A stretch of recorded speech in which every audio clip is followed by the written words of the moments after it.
high-ranking officials, executive officials. Mas palalakasin pa ng Administrasyong Marcos ang kampanya laban sa cybercrimes sa pamamagitan ng information dissemination kabilang ang paggamit ng infomercials.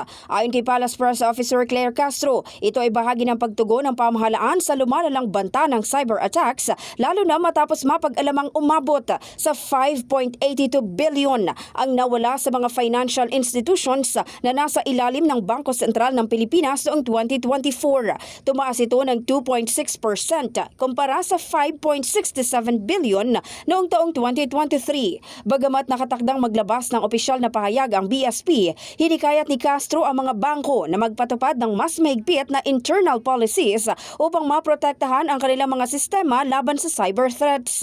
Aminado rin si Castro na patuloy na sumusunod sa makabagong teknolohiya ang mga cyber criminals, kaya't mahalagang gamitin din ang makabagong pamamaraan upang labanan sila. Atin po ding hinihikayat na magkaroon din po ang mga bangko, mabago ang kanilang mga internal policies patungkol po dito. At tayo din po ay magkakaroon ng mga infomercials at mga dissemination ng information or information dissemination patungkol po sa paano maiiwasan ng taong bayan ang ma-scam. So, kasi po, nag-i-evolve po talaga ang paggawa ng krimen. So, kailangan din po ang mga proyekto natin, yung ating mga panuntunan dito ay dapat nag-a-upgrade din po. In the heart of changing lives, ako si Brigada Maricar Sargan ng 105.1 Brigada News of Manila, The Music News Authority.